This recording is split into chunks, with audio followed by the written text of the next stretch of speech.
She was 2.5 years old when we found out she had juvenile Tay-Sachs. We started noticing something wasn't right about 2 years old, and it was about 9 months of testing and misdiagnoses until we got a final answer. We spoke with them immediately. From the beginning, we definitely always wanted to be truthful with them and not hide anything. We didn't want any surprises. So the doctor that actually diagnosed Mallory called us in and sat down and talked with us. And so we decided at that point, we want to tell the kids, because they had gone through the 9 months with us as well, seeing their sister going from walking and talking to stumbling and falling and like slurred speech to not stumbling and falling to kind of scooting on the floor, and then to the point where she was, just rolling, any kind of modifications that she was doing to be able to accommodate what she was going through, they were experiencing it as well. And so, we never held anything back from them.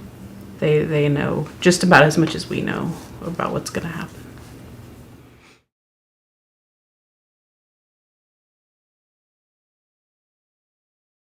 Yes, she's the one with the life-limiting illness, but freak accidents happen every day. And so while we're so busy focused on Mallory, I don't want to miss out on what's going on with the other children.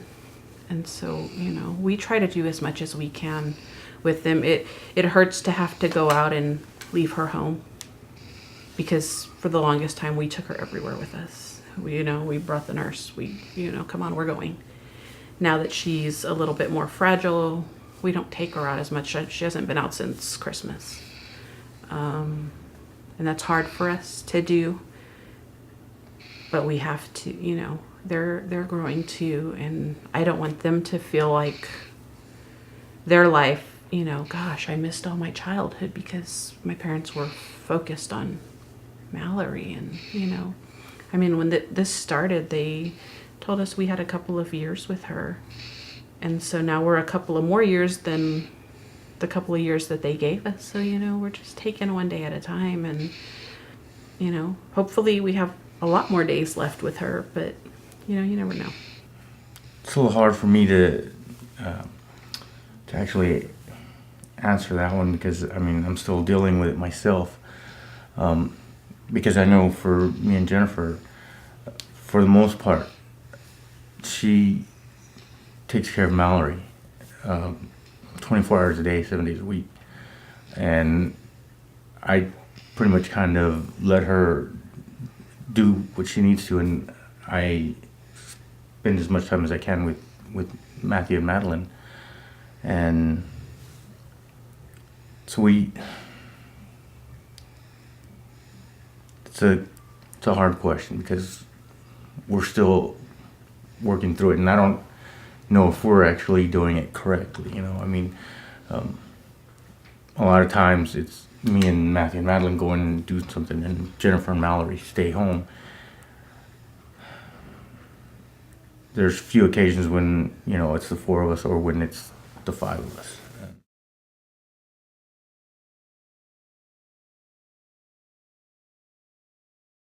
I worry about my son. He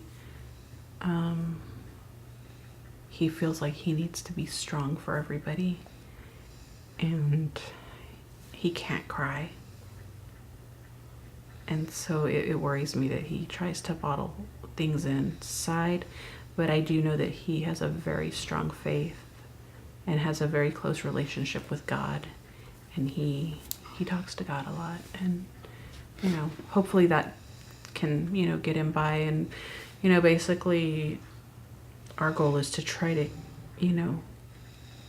get them as okay with this as possible before it happens. I know weird to say to be okay with it, but you know, to understand that when she does go, you know, she'll be free. You know, we're going to be the ones left here sad, but she won't be in pain. And you know, they just, I worry a lot about them when the time comes for Mallory, because it's going to be hard on all of us, and just worry about whether or not we're going to be strong enough to be strong for them, and kind of worry about, you know, trying not to fall into a depression